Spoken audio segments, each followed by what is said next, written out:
Number 6. The truth beneath the legend. The version of the Wild West most people picture today is more of a movie creation than a reflection of real life.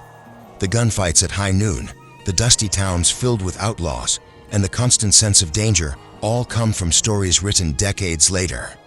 The real frontier was a shorter and more complicated period that changed faster than anyone expected. From the end of the Civil War in 1865 to the early years of the 20th century, the West went from open wilderness to fenced ranches and growing cities.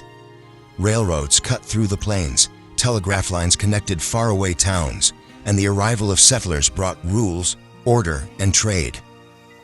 The myth stayed, though, because they were more exciting than the truth. The reality was that most people in the West weren't looking for gunfights or glory. They were chasing steady work, safety, and a chance to build something lasting. Farmers, miners, ranchers, and merchants made up the majority of the population. They worked long days and cared more about surviving droughts and debt than drawing a revolver. The few men who became famous for gunfights like Billy the Kid, Jesse James, or Butch Cassidy stood out precisely because they were rare. Even the lawmen we remember, such as Wyatt Earp or Wild Bill Hickok, were not constant heroes of justice. They were complicated people, sometimes gambling, sometimes bending the law, and sometimes leaving town when the political winds changed. Their guns became symbols of authority and legend. Number 5. Guns were tools, not trophies. In the real Old West, a gun was never about pride or image. It was a simple piece of equipment that had a job to do, and most people treated it that way. A revolver or rifle was as common as a saddle or a good pair of boots. It was something you used, not something you bragged about. Firearms were expensive and often hard to find, especially in remote areas. A decent Colt or Winchester could cost the same as a month's wages for a ranch hand. Because of that, most people owned only one gun, maybe two if they were lucky, or inherited one. There were no collectors, no fancy engraving, and no shining display cases. The average cowboy's revolver was scratched, dented, and often patched together with bits of leather or twine. If a part broke, you fixed it with whatever you had on hand, because getting replacement parts could take months. Guns were working tools used for everything from hunting to scaring off predators or defending a herd from rustlers. A cowboy might fire at a rattlesnake near the trail in the morning and later use the same weapon to put down an injured horse. When traveling across open country, having a reliable firearm was a matter of survival. But in town, most people left their guns behind. Many frontier towns had strict gun laws that required visitors to check their weapons with the sheriff. Carrying openly inside town limits wasn't a show of bravery. It was often seen as rude or threatening. For most folks, constant carrying was uncomfortable anyway. Holsters rubbed, belts sagged, and the extra weight got tiring after long days. The romantic image of men polishing their revolvers every night under the desert moon just doesn't hold up.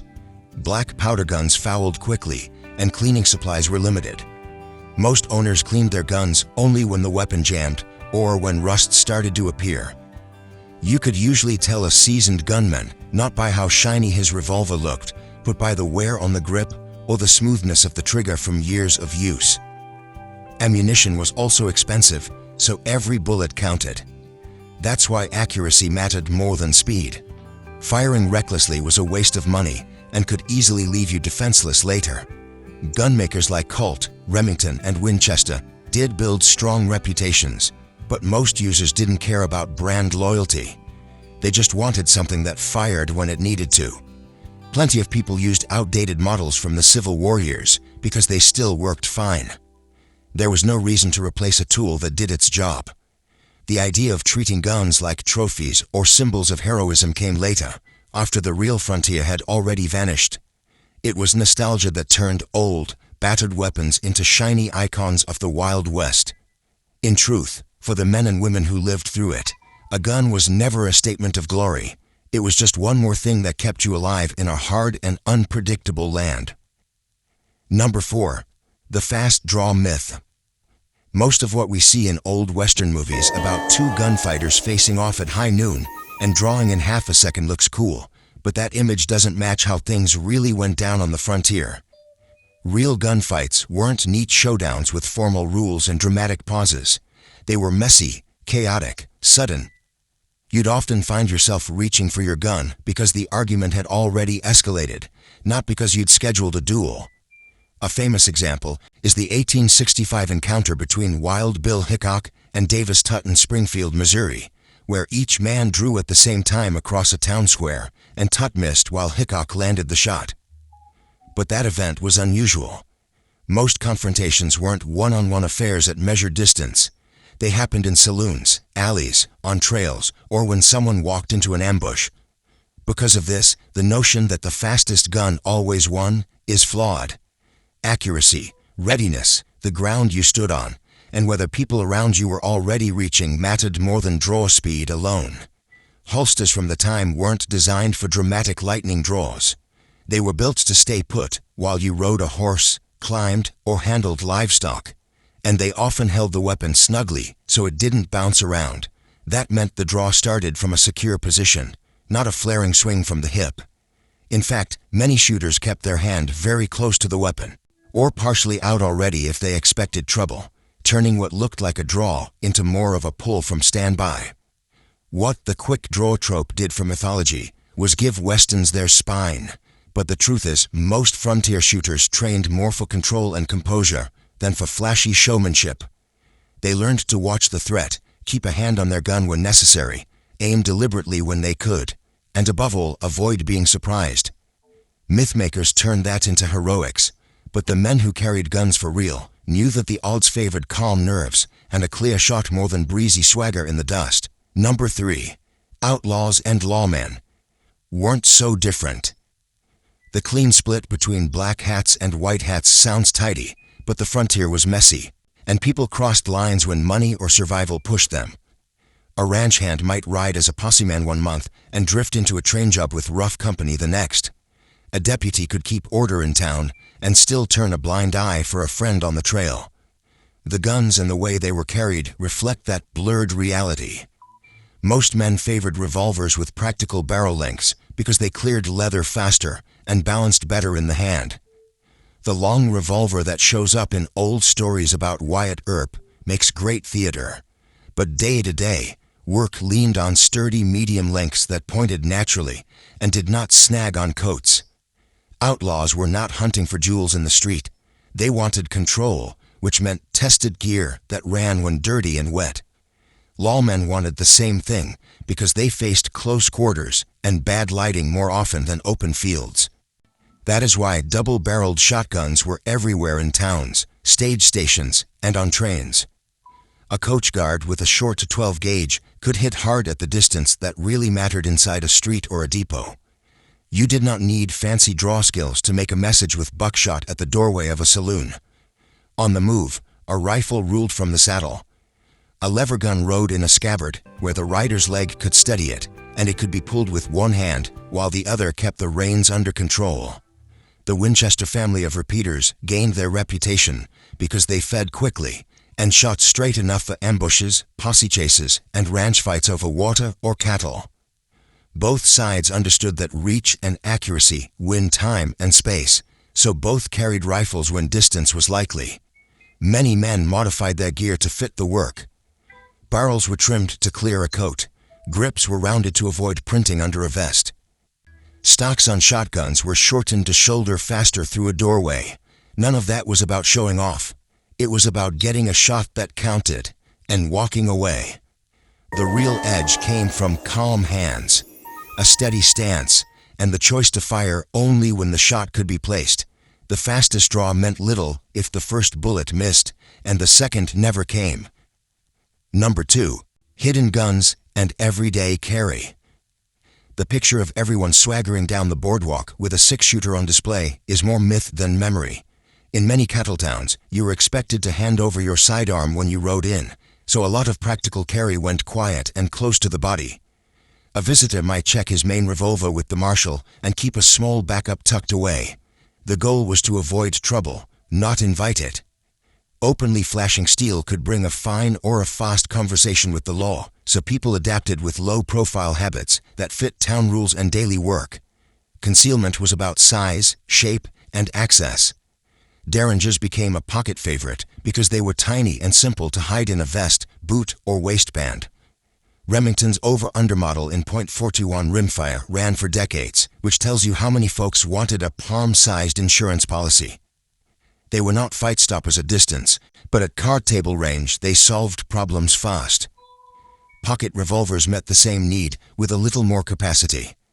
The Colt 1849 Pocket was built in huge numbers and rode easily in a coat or trouser pocket.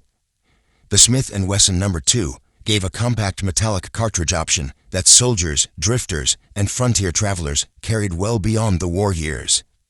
These were the quiet companions of merchants, gamblers, wagon drivers, and anyone who preferred to slip through town without attention. Lawmen and outlaws both understood the real value of a hidden piece. A gun inside a coat pocket could be fired without a dramatic draw, which mattered in crowded rooms where a second of movement could give you away. Some men wore a visible revolver as a warning and kept a smaller one concealed as their real plan. Women carried two. A compact revolver could ride in a handbag, a pocket sewn into a skirt, or a muff for cold weather.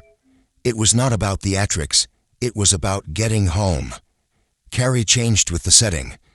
On the trail, a holstered revolver might ride high under a coat, while the rifle stayed in a saddle scabbard, where hands were free for actual work.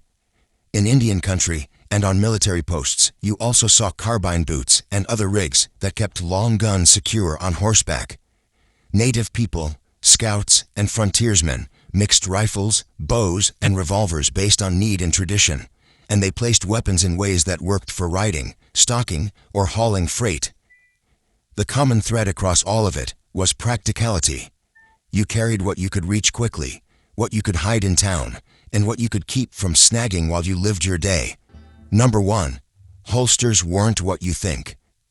Picture the classic low-slung rig from the movies, and then toss it out, because the real 19th century holster rode higher on the belt and hugged the body.